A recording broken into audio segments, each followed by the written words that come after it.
Welcome back to Across the Board.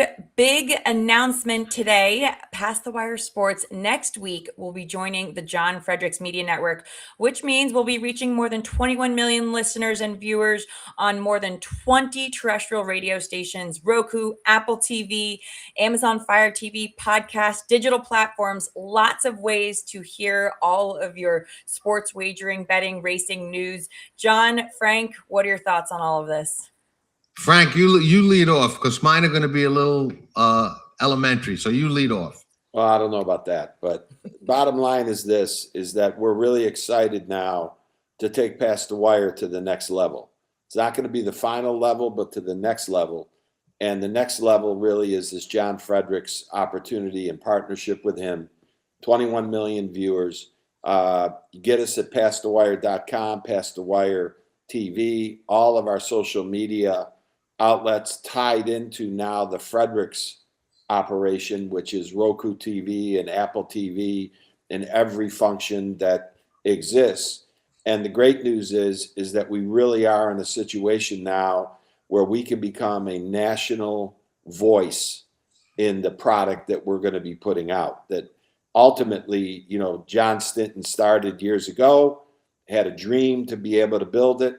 I was lucky enough to get back on board with John, and now we're in a situation to where starting on Monday through Friday, we're going to have a show every single day. It's going to be a 1-hour show, and it's going to be on all of the platforms that Sarah's going to mention, I hope, 15 times on this show. And ultimately, what's going to happen is we're going to start to really build an audience. And the audience that we're going to build is going to, I think, respect what we're doing because we're doing it better than anyone. And especially when it comes down now to the prediction markets and the gambling markets. But even from a news standpoint, the news that's out there today, everybody has to yell over each other to be heard and all the other stuff that goes on. We don't have to do that here.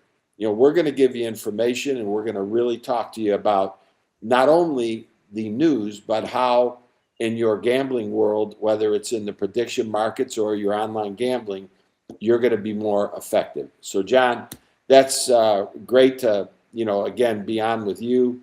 We're going to be on every day now. We're going to be on a big national platform. But that's not the end of it. It's just the first top. I have some other things that we're working on that are going to really, I think, be a big surprise to everyone positively. So, John?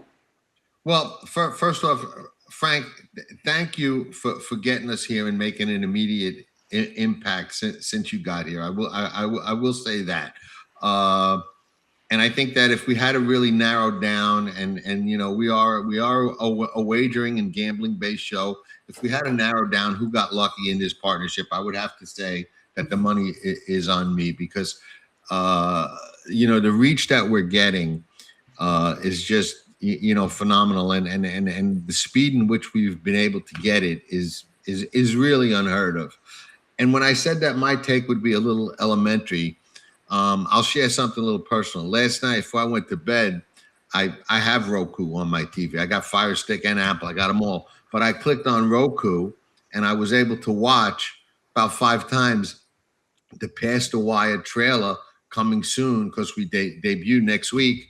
On Roku, and just watching Past the Wire on Roku was just something for me that I never imagined would possibly happen, and it was exciting.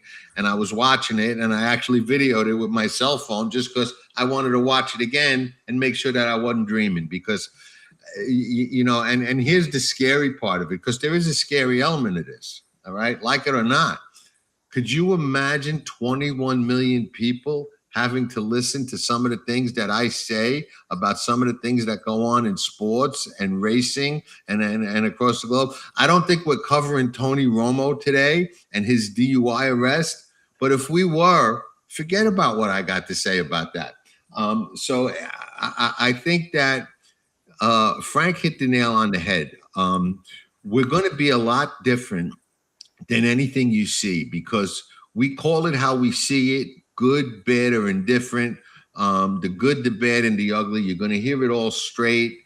And I just don't think that anybody out there does that. You watch a lot of sports shows and it's scripted and you can see it. Okay, Sarah, this is going to be your take. Frank, this is going to be your take. John, this is going to be your take. And that's what the producer or the director tells you. And then we all argue about it on TV for a half hour. And that's, ratings or considered, quality broadcasting. To me, that's garbage. And I don't think there's a lot of people that want to continue to watch that stuff. So that's never going to be us. Nobody does it better.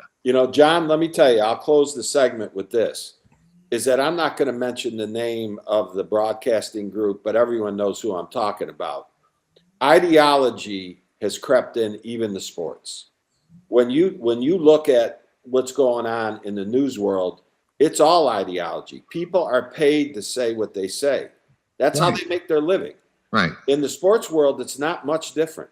Right. People are paid to take the views that they take on controversial issues, not like who's going to win the Super Bowl or who's not going to win the NBA championship. That's not what I'm talking about. I'm talking about sports now is much broader than just that. It's way broader than just that.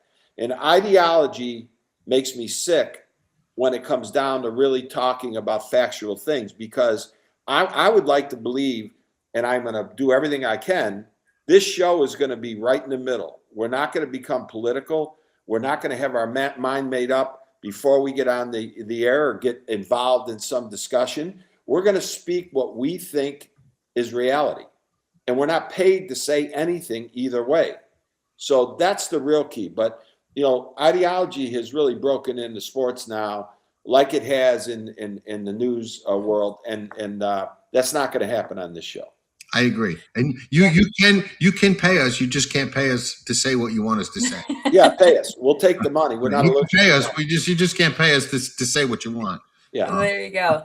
On that note, Frank, I agree. I think this show is going to have a ton of authenticity, and with your, leadership and how you've brought us so far, I think it's going to be fantastic. And John, I want to correct one thing that you said. People have to listen. No, people get to listen to what you have to say. Okay. So I think I think that's what it is. So excited to move forward, and we have a great show today. So we're talking LeBron James is now a 76er. We are going to get into the NBA's investigation of Kawhi Leonard and talk a little bit about monetary side of things. Frank, really interested to hear your point of view there, especially being part of the NBA leadership. NFL training camps officially underway, and then of course we're going to go into MLB trade deadline. So to start off, LeBron James, we talked a little bit about him last week, the Miami video that came out, what was going on. LeBron James is now a 76-year, 2 years, $8 million with a player option. Nobody thought this was going to happen. So let's break down how quickly it happened. John, I want to let you take the field first. It's funny because it's one of the rare examples where the market was just completely wrong. I mean, the market didn't just miss Philadelphia. It just totally whiffed it and became so enthralled in the Miami accidental video or whatever we want to call that. And it just, it really showed how wrong, when they are wrong, the markets can be. There's only one person in the world that I know that even mentioned the 76ers as a possibility, and it was a day before or two before it happened, and that person is on this show. But I didn't hear anybody, any analyst, any expert, anybody anywhere even mention the 76ers. We talked about Golden State. We talked about Miami. We talked about Cleveland. There were all the reasons why here, there. I was hoping for personal reasons on the parlay ticket that it was going to be Miami. It was part of my overall calculation. Did I get out of that? Did I get bought out of that ticket now that didn't happen? Do I still no, on my math? Yeah. My math, you owe me $125 because I raised the price when he was heading to Miami. All right, okay. All right. And now can I lower the price now? Do I still have to pay you $50? We'll talk about it. In fairness, the price has gone Let's go. We'll talk about it. We'll talk about it after the show. Go ahead, John. So you know, it's amazing how a crowd can react to information, be it accurate or be it inaccurate, as it was in this case, and it just leads to so many different avenues. And we've touched on them before. Was this planned? Was this orchestrated? Was it accidental? Did it just happen that way? And those are questions that we may never definitively know the answers to. But you know, to me, you know, bringing it to a wagering perspective, and then I'll let Frank take over. You know, if you could sniff out when a market is completely wrong like that, just forget about what you can do financially. I mean, you could just really make a huge, you can make a life-changing score on being right about something like that. When the whole market goes in a completely different direction, in this case, 3 or 4 directions, and the actual outcome is just not even on the radar. And that's essentially, I think, what happened here. Yeah. Well, I'm the guy John was talking about. I thought 3 days before. He called it. Really, it was. He called it, and I said he was nuts. But no, go ahead. It was before that, though. As soon as Jalen became a Sixer, and he's one of the best 2 guards anywhere in the NBA. As soon as he became a 76er, it became obvious to me that something was going to happen. And, you know, Boston has been really killed by virtue of even making that trade to Philadelphia, because he's one of the best 2 guards in the whole NBA. There's not even a question about that. And what they got in return is very questionable about what they got in return. So I was convinced days leading up to he wasn't going to Miami and he wasn't going back to Cleveland. So that just left a few other options. Now, I want to say something about the prediction markets, John. I don't think that something like this should be on the prediction markets. And we're big fans of the prediction markets, and we're going to be all arms, all legs into, you know, everything to do with it.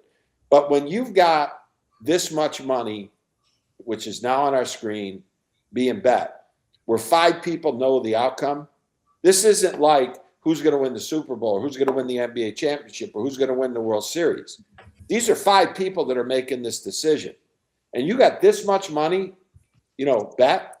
I don't think that that's going to be able to be governed, you know, by the governance that's really going to be needed to make sure that in the sports world, we don't have the same problems as Trump's, you know, monitor guy, whatever the hell he, you know, got in trouble for and got fired. You know, we don't need these problems. We need this to be fair. And I don't think that this was necessarily something that the prediction markets should have concentrated on. And look at the amount of money that was spent on this. But 5 people knew it, you know, weeks before it happened. And I just don't think that's the reason that you know, participate in these types of things. To say I had some inside information, I'm not going to admit that, but I had a real sense to know that when the deal got done with Boston, that Philadelphia went front and center. Here's the problem that they have. They have a very big problem. You know, Jaylen Brown, again, is phenomenal. The problem they've got is they got to keep their center upright. Okay, if Joel Embiid can stay healthy, I think you're going to see in the over-unders and all the things that are going to happen, they're tied for 3rd now in title odds. That's about where they should be. And what I'm telling you is before that deal, I think they were probably 10th or 12th, 15th. You know, they got a really stacked team now, and they got a veteran leadership in LeBron James. But the fact of the matter is that they got to keep their center upright. So we'll be talking about this the closer we get. Once the camps open, in the NBA, the middle of September, end of September, they start earlier every year.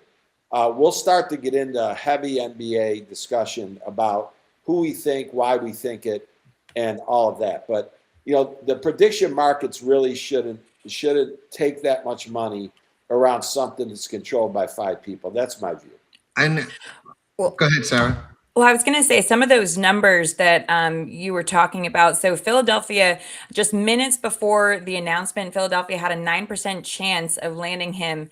Miami remaining the betting favorite after, the viral video last week. More than $245 million had been traded across the major prediction markets.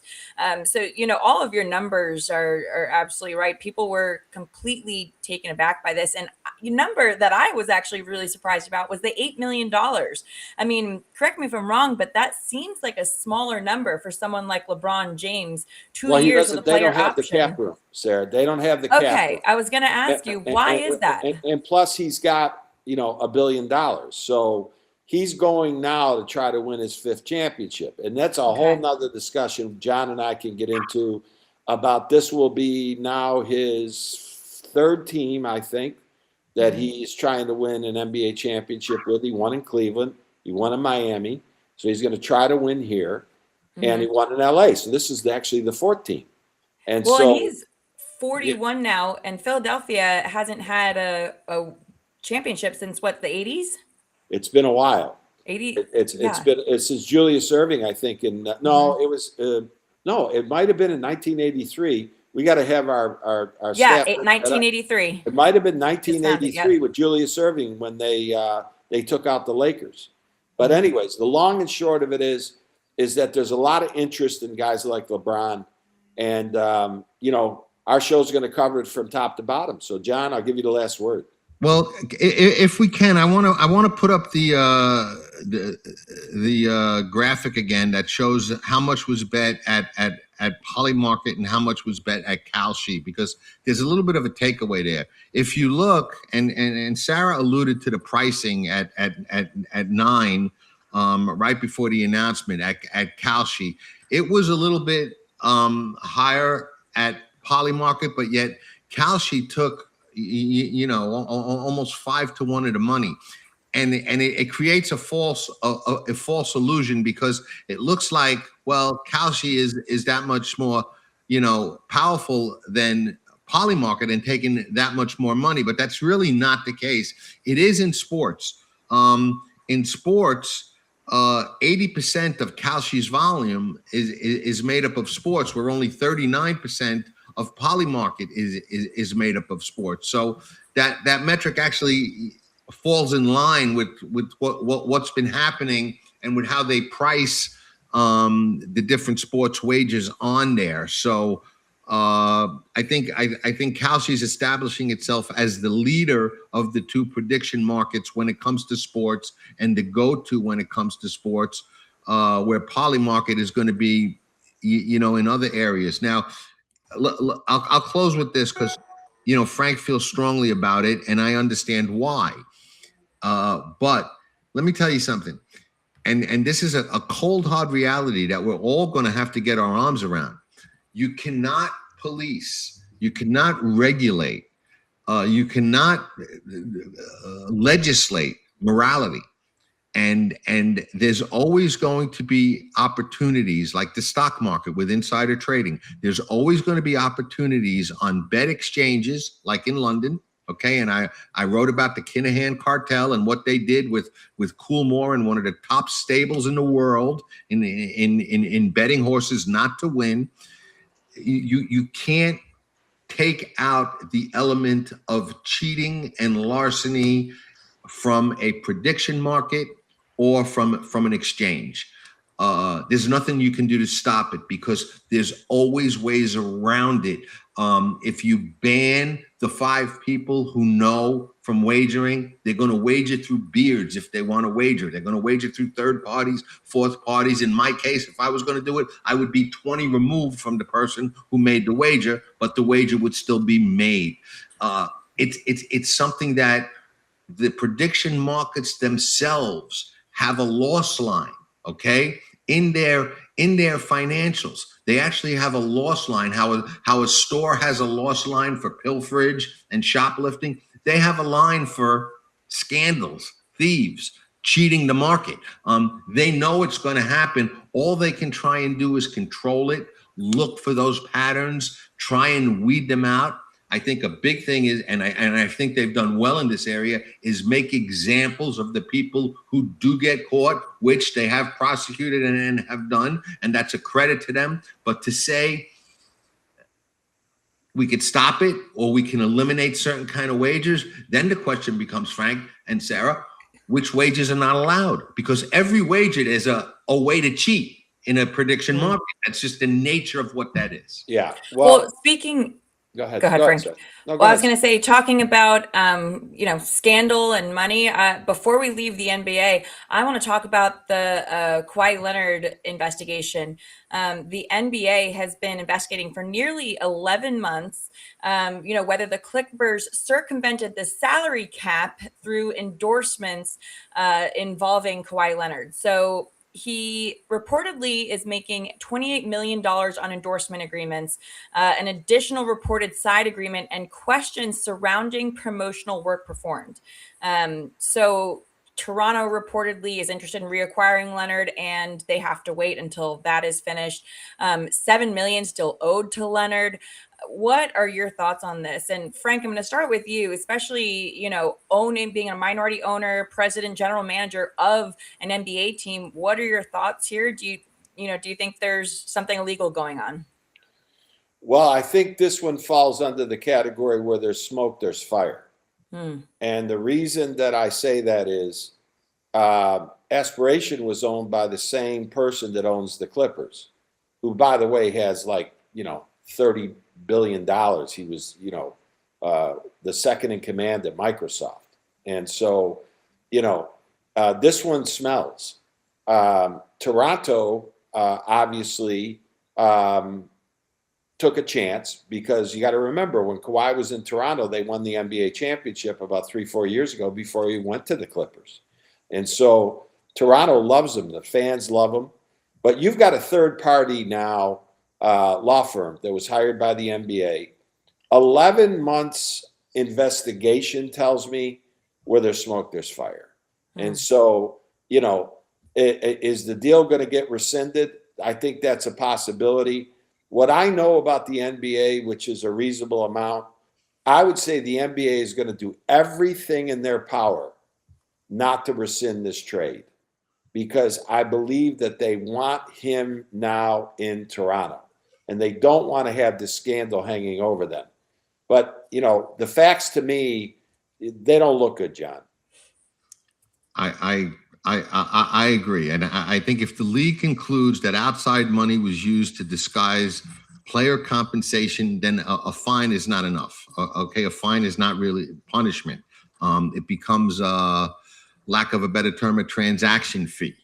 The integrity of the salary cap depends on every owner believing there is more to lose than there is more to gain.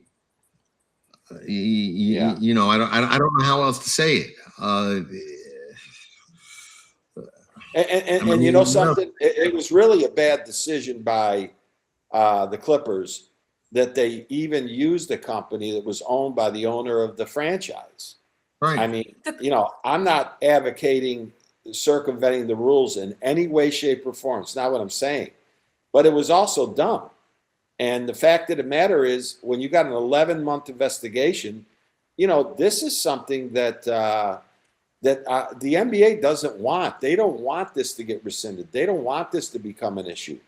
But unfortunately, I think they have to make an example out of it. And Toronto, if there's a real harsh penalty, they're not going to take Kawhi, and he's going to be stuck in Los Angeles with the Clippers. And then they'll just have to deal with what they've done, Sarah. That's what they're going to have to do.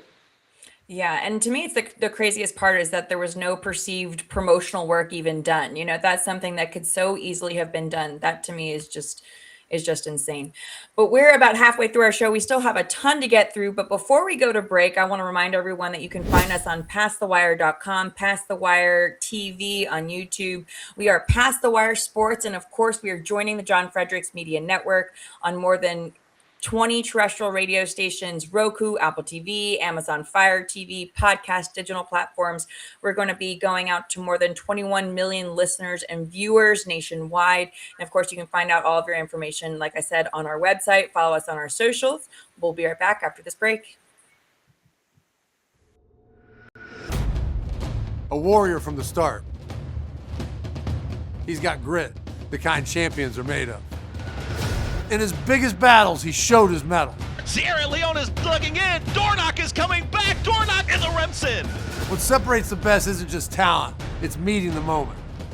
A will to win, to scrap and fight like your life depends on it. Dornock in an absolute thriller. Dornock and Mind Frame. It will be Dornock to win the Belmont Stakes. Look your rival in the eye and say, not today. And Dornock stubborn. Dornock wins the Haskell. A world-class athlete made for the fight. That's Dornock.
Welcome back to Across the Board, of course, on Past the Wire Sports, soon to be on the Jon Fredericks Media Network. Make sure to follow us for all of your information at pastthewire.com. Right now, we are talking NFL training camps. They are open across the league, and this is where perception actually becomes reality. So while many headlines are driven by the hype, bettors are actually looking for statistics, information, injuries. What changes can they expect before the sports books fully adjust? So I want to ask each of you, what are 2 or 3 things you're really looking for that are going to move a win total or a week 1 number? John? I'm going to tell you, I'm going to answer that question. I don't know the right word for it. One of you two will. I'm going to answer that by telling you the first thing I don't look for. Press conferences. I don't never listen to them. I don't want to hear what the coaches say. I don't want to hear what the quarterback says. I don't want to hear what the first draft pick says. I want to see what happens on the field. I want to watch the practices. I want to see who's taking reps, who's playing with which squad, how many consecutive days they're playing, things like that. The things that people don't really talk about, non-talking points will tell more of the story than the talking points will. So I kind of look at it, the best futures appear before there's any certainty. Before the coach names a starter, before the quote beat writers agree that the line is stabilized, all those kind of things that naturally happen.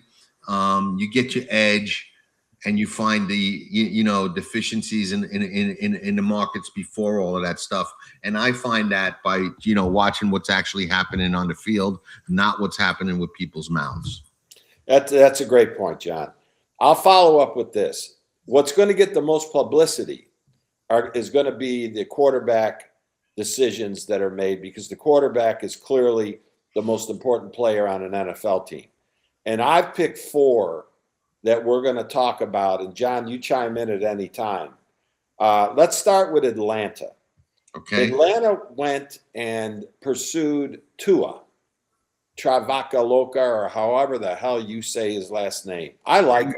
Tagliavoa. Yeah, whatever. Came out of Alabama. He came from a great coach and a great system. The bottom line to the whole thing is this guy's 1 hit away from never playing again and maybe never having a normal life.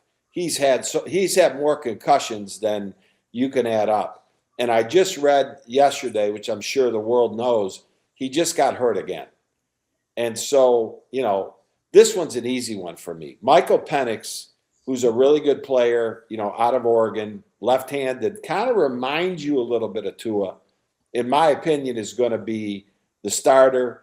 And I think that Atlanta has a chance to have a decent season. They got a great running back. They've got a really good wide receiver.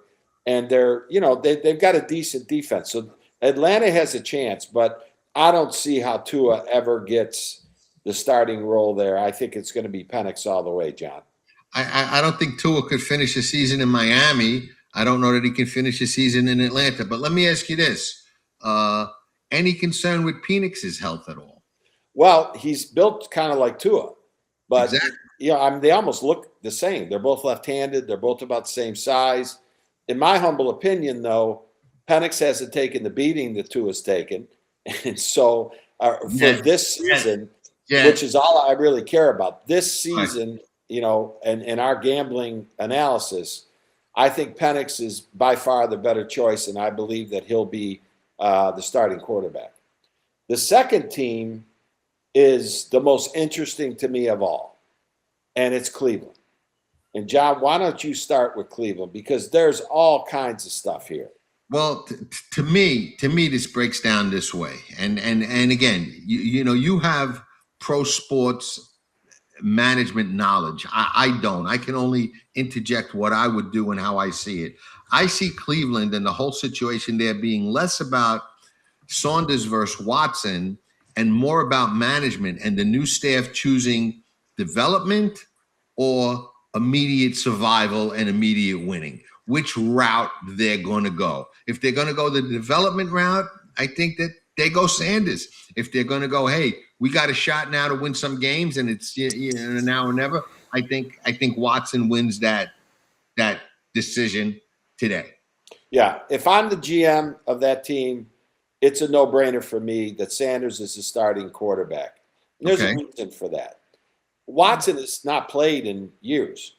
I mean, he's had as much legal trouble as just about anybody in the NFL. He's the massage guy, right? Is he the massage guy? He's that and much more. Okay. And so, they paid him a whopping contract, and they really haven't gotten any value. I'm sure the insurance on that is kicked in and all the stuff. I'm a big Deion Sanders fan, and I like Shedeur. I think Shedeur got screwed in the draft.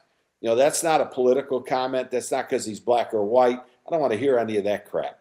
I just think that people were afraid to draft him because they didn't want to have the spotlight on them for drafting him.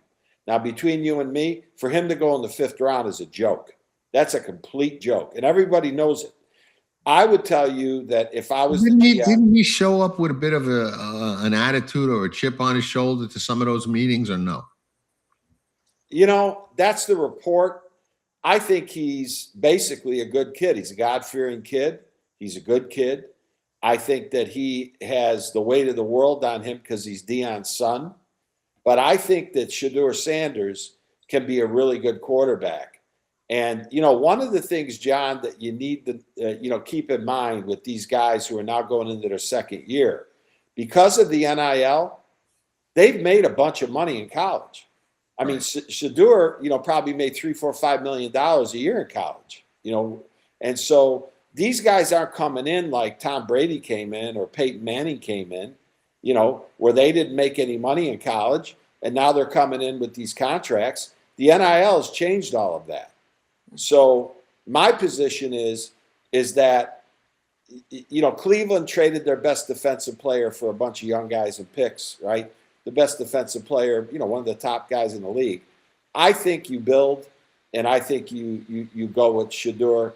And my sense is that's the way this is going to go. But we're going to keep an eye on this because from a betting market standpoint, their number's pretty low in total wins. So we're going to keep a close eye on it. But I think Shedeur over the long haul is going to be the right decision. All right, John, the Minnesota Vikings. Murray is all the talk, and like I said, I don't like to listen to the talk. I haven't thrown in the towel on McCarthy yet, even though he hasn't really produced. I don't know that he's really been in a position to. So of all of the two that we talked about, and now the third, this is the one that I'm more or most up in the air about. I really,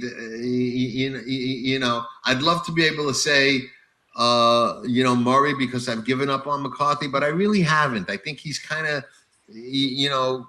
maybe still got a little life in him and a little something to prove. And I'll be watching that one close and to see how these guys perform on the field before I'm willing to say that, Murray, who is the quote unofficial pick and unofficial favorite, actually gets that job. So I'm kind of watching that with an open mind, thinking that maybe McCarthy still has some hope.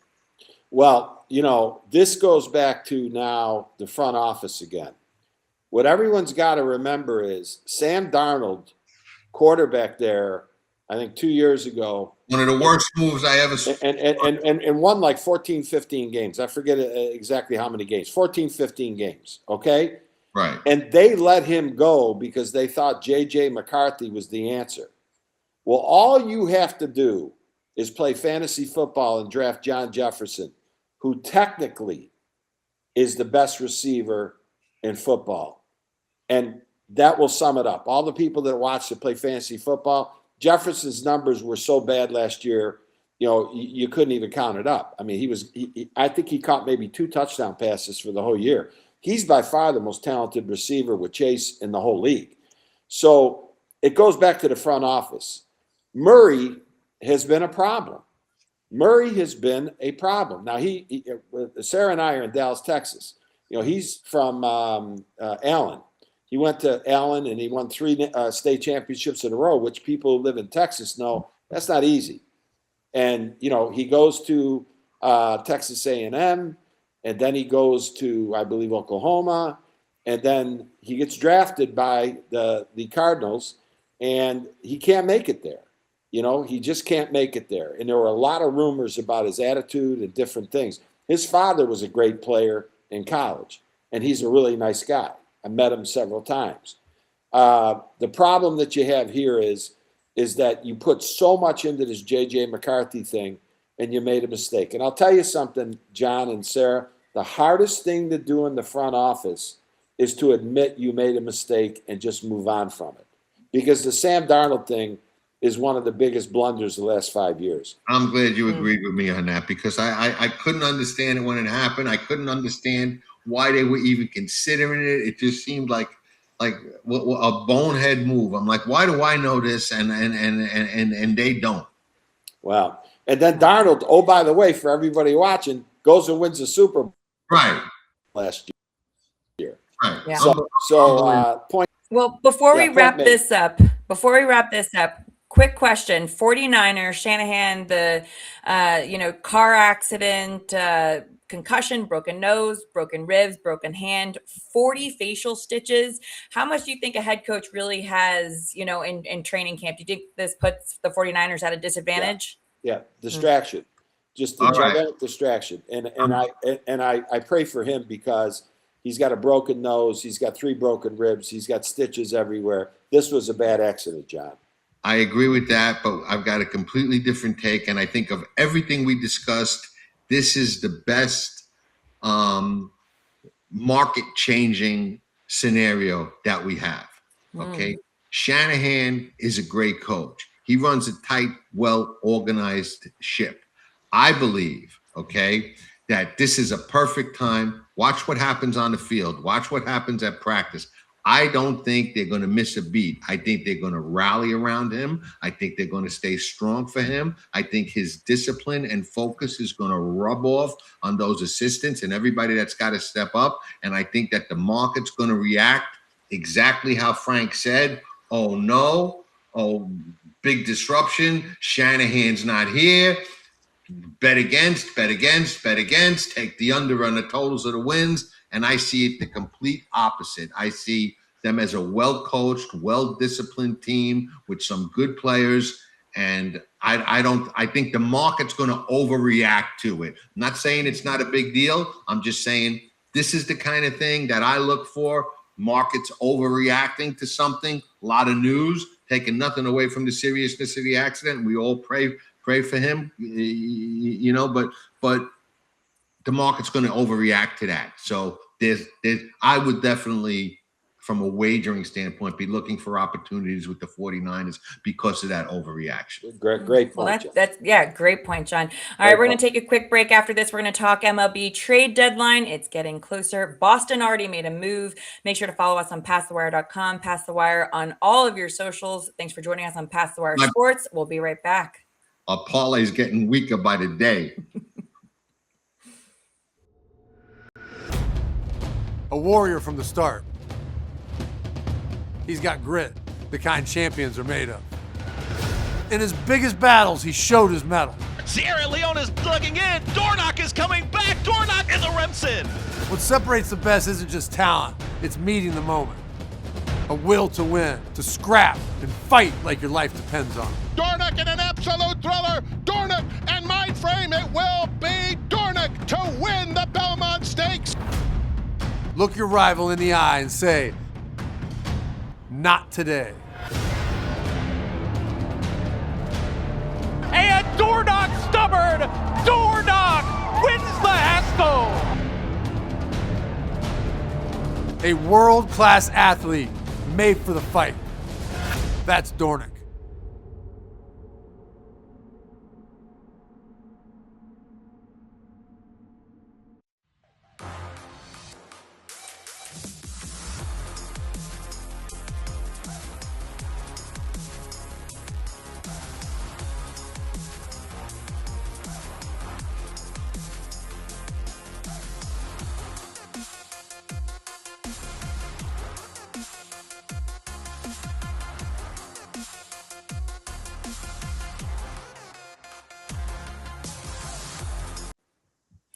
All right, welcome back. In the last 5 minutes, we are talking MLB. Boston made their first real move of this year's deadline. It did not go over well with the fan base.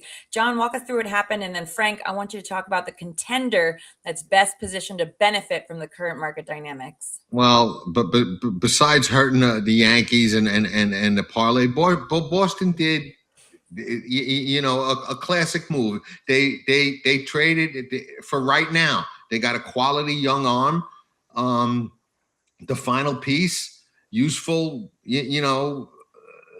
right-handed bat. It's a win now move, giving away a little bit of the future to signal that, hey, we think we got a shot right now. And I think for them it's a smart play. I agree with it. I would tell you that pitching is the most important factor now going into the final piece of the take a look at every team and take a look at what their needs are going into the trade deadline. 90% of the teams either need starting pitching or they need bullpen help. Just look at them all. They're all there. And so for me, starting pitching is the most important factor in a trade deadline. It's almost like, in the NBA or the NFL, getting a real quality player, either at quarterback or anywhere else. The bottom line is, Boston, you're not going to make those fans happy no matter what. So, it doesn't really matter which way that goes. You're not going to make them happy no matter what. They got off the curse of the Bambino, and now they're complaining again about everything. The real situation is the Detroit Tigers situation. They've got one of the best pitchers in baseball. There's not even a question about it. It's up on the screen here. They've now made a decision. They're not going to trade him. We'll see. We'll see. My bet is that it's the same thing as in the NBA, to where if you really want to trade a player, play him more minutes.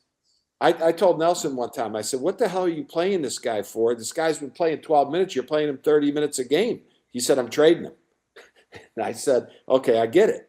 Okay. Well, the same thing, if you really want to trade somebody, just tell everybody you don't want to trade him. And so that could be the situation in Detroit. If he goes somewhere else, their odds go to the ceiling, and Detroit's odds go into the tank. But if they keep him, then Detroit still has a chance. And I'll tell you one thing about baseball, especially in the American League. You take the Yankees and you take the Rays out, everybody else looks almost like they got the same record up and down. I mean, there's a few teams, that aren't as good as the other teams, but the parity is unbelievable. So I think keep an eye on that Detroit situation. And my bet is he's not going to be there at the end of the trade deadline, but I don't have any inside info. But if he's not and he goes somewhere, if he ended up going to Milwaukee or went somewhere that they got the money to be able to pay him, that could be a big deal. If he goes somewhere, where would you guess he goes? The Evil Empire. Okay, good. That's one bet. The New York Yankees have been known to, give away the store. I happen to be partial with the Brewers because I played baseball with their coach, in Syracuse, New York. Murphy, and he's one of the all-time greats. He was at ASU. I sat on the athletic board, but so. That's something to watch out for. I think he's the key to everything in terms of the betting markets, depending on if they keep him or they don't keep him. We couldn't be in more sync on that, because I'll leave you with my final thought. He's the fulcrum of the deadline, because he affects two markets. He affects where he winds up, and he affects where he doesn't wind up, all the teams that don't get him. So he affects two markets. He affects two different angles, where he goes and where he doesn't go. Yeah. So, and I'll finish with this. Baseball needs a salary cap. We'll do that for another show. But I mean, that's a whole show. I mean, the disparity. We could spend a whole 47 minutes on that. No, but Sarah, the disparity in salaries. You take the Dodgers and the Mets, and then you take the St. Louis Cardinals. I did a little study on that. Almost 400 million, 350 million, then 100 million. I mean, and the Cardinals are competitive because they have a good front office. They have a really, really good, nucleus there. But it's not fair. That's not fair. I mean, how the hell is that sports? Yep. So a whole nother show, guys. A whole nother show. Well, and of course, you can join us for our next show on Friday across the board. Thanks for joining us today. And on Monday, you can hear and view us nationwide on Jon Fredericks Media Network, 20 terrestrial radio stations across the country, Roku, Apple TV, Amazon Fire TV. Be sure to follow us on Past the Wire Sports on all of your social platforms, pastthewire.com. And Jon Stettin, Frank Zaccanelli, I'm Sarah Strackhouse, and we'll see you on Friday. And next week, we'll see you on daily. national television next week. We'll see you then. Ciao, ciao.